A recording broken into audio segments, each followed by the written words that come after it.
Ani Taylor kyatukoze ngamba Mukyala SB4 media kyatukoze tekikoleka mutiitiizi wanena nti ayogedde nagamba abakazi bebegwaniza bba wange nkimanyi nti nno bamwagala era nga nkimanyi nti nno bamutawaanya kyekizibu kyokka ekiri mu bufumbo bwange naye nga teri kintu kyonna kisobola kunsumbuwa kubanga nkimanyi teri musajja yenna asobola kwegomba bba wange abo bakyala bokka be bali mu kutawaanya bba wange kati nno ffe ababadde bamwegomba ngamba nze naawe nammwe ababadde bamulaba ku social media nga mumulabamu essuubi nga mumulaba nga ye bba wammwe mumulaba ng'omuntu agenda obbaganza ke kaseera nno munnanga akanamba mukasuule mu kyoto biganye wano wennyini ku channel yaffe amanya yenze Shila Adita gwena atanaba kubanga o subscribinga munnange osubwa ebintu bingi nnyo naye okyalina chance ekigambo subscribe weekiri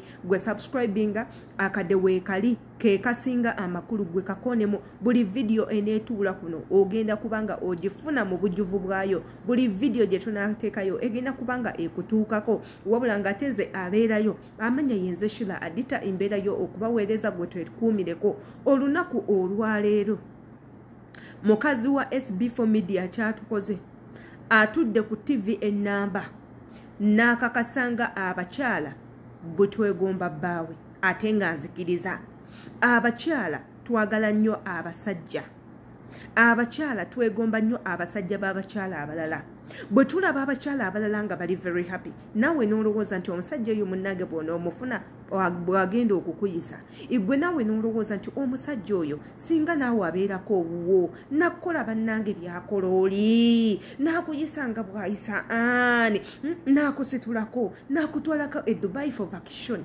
naakulerako naakulaga ku nsi nakkuba ku kidaala naakuspoilinga with money fenna abakyala kye twegomba naye bakazi bannange kambalabule things are different.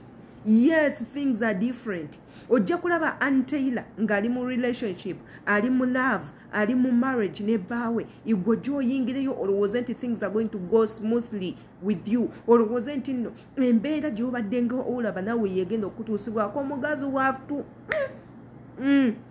Ogenda kulima. Mukazi watu ogenda komba kwerimye. Mukazi watu ogenda kuba otuulidde sigiri. Munnange, that's not the way it goes. Byolaba munnange biba byanjawulo kugwe byogenda okufuna.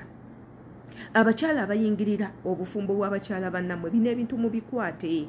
Ojja kujjojje olw'okubolaba bamuyisa bulungi. Otuukeyo munnange gwe ebintu bigendere bubi. Otuukeyo oleme na kufumbayo. Otuukeyo beere disappointed. So omukyala avuddeyo n'akakasa n'agamba abakyala be bayinza okuba nga batawaanya bba wange wabula tewali kintu kyonna kirala kiri mu bufumbo bwange. Omusajja nze yakera ku makya n'angamba njagala era n'angamba njagala kukuwasa gwe mukazi gwe njagala nkoye ebintu bino jangu ddayo jangu osole enkeera genda bino ekintu let's make it official katugende mu bazadde tukole emikolo. SB4 n'ayanjula n'akola embaga n'awaayo ebirabo n'alya enkoko y'obuko n'atwala mukazi we omukazi afumba bali mu kukola sente zaabwe. Kati ffe tujje eno tuve eno tujja tupaala olw'okuba naffe twagala tubituukeko.